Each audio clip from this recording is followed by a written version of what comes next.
I knew there was a gap.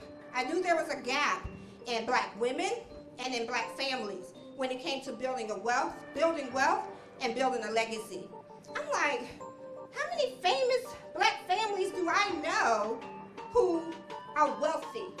How many black family names do I know? Can I recite?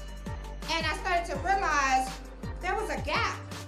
So there was a problem, right? So the first rule when you are thinking about starting a business, you need to identify a need. You got to identify a gap. You got to see where there's something that you can bring to the table to make a difference. So I created my new baby, the Legacy Method. Right. Please clap for this baby. The Legacy Method is my new program that I created for us. You know, one of the things I'll share with you guys is there's this myth that wealth is about money, all about money, right? Well, we know some real rich people that's unhappy, right? We know a lot of millionaires that hit the lotto, and guess what? They're broke because they weren't taught financial literacy. They don't understand what to do with the money when they get it. So what's the purpose of having it if you're not going to know how to manage it, right? So I knew there was a gap. And so when I created this, I said, I found something here. I found something that will be able to help us close that gap. Because that's the goal at the end of the day, right? It's all about our families, our children, which I love my dearly Tiara and Amari. And it's about family. Charmaine, Teresa, you guys know, Talika, it's all about family at the end of the day. And for me, I wanted to create something where we all can make money, but we also can do business together. Because for some reason, there's this stereotype that family can't work together or women can't work together. That's fake. Somebody created that and we started believing it, just like everything else, right? So I'm a big believer in we can change the narrative. We can do something different, right? We can make it look different. Now, why is this product, the Legacy Method, why is this Legacy Brunch so important to me? It's definitely a story behind it.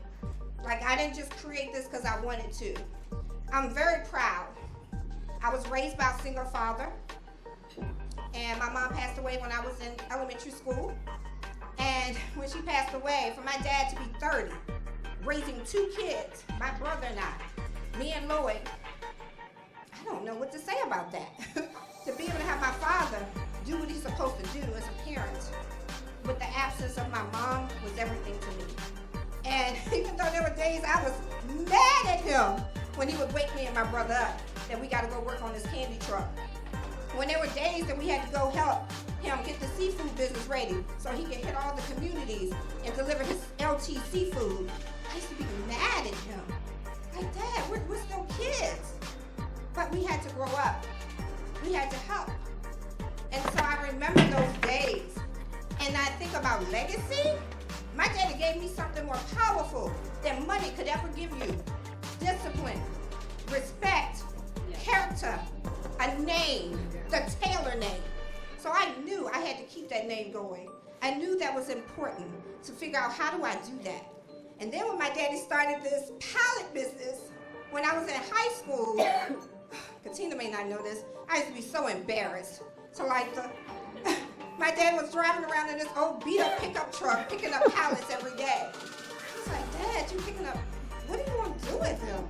And he was selling them for like $2 a pallet. Very humble man. Very humble man. And let's fast forward though, baby. Let me tell you. Let's fast forward.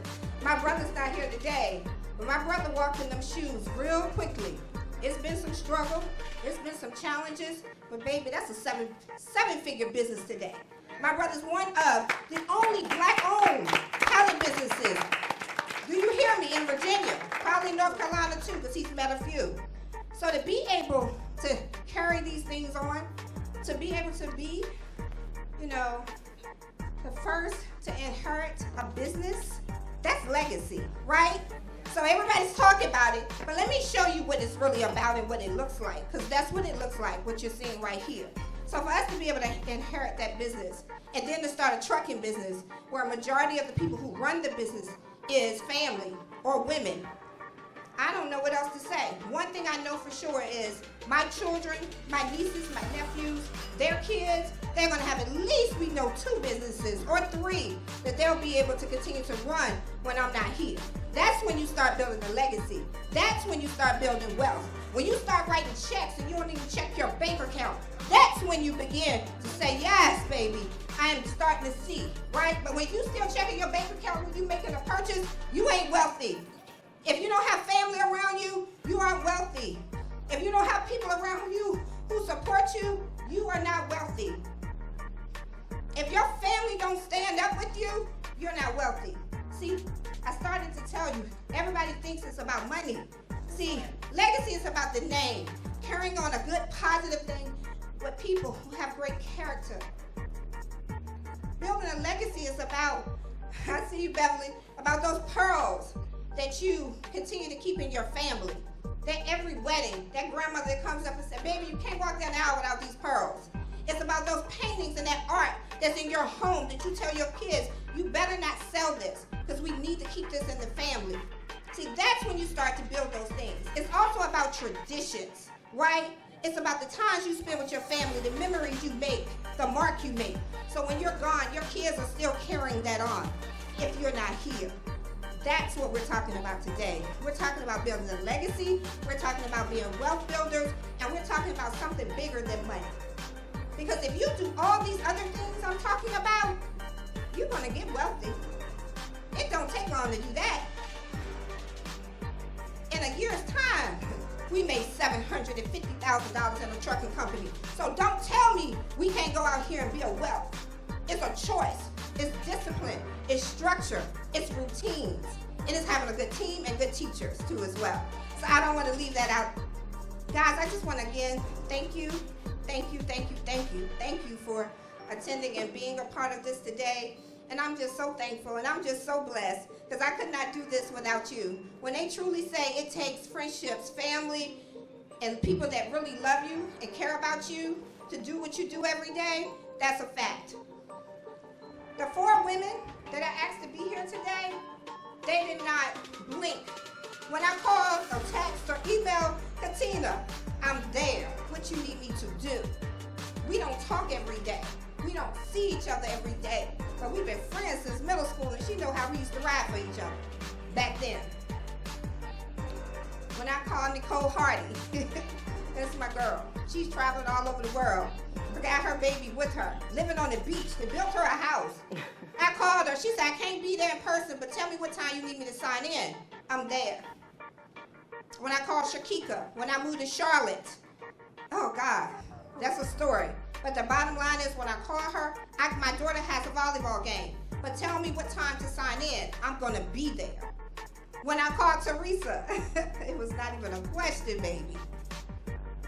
So when I talk about pulling out your phone and your Rolodex and being able to call your connections, your friends, and your relationships and your partnerships, if you can't make money with your friends, if you can't get on stage with your friends, if you can't do business with your friends, or the people that's supposed to be silent, you need to recheck your phone right now today. I challenge you guys to start deleting right now, because if I were you, I'd start deleting a whole lot of people out there, some family too.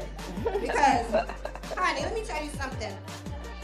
To post something for you, to send you a text, costs them absolutely nothing. So if they're not willing to do that for you, they're probably not willing to do anything for you. And I'm going to leave you guys with that.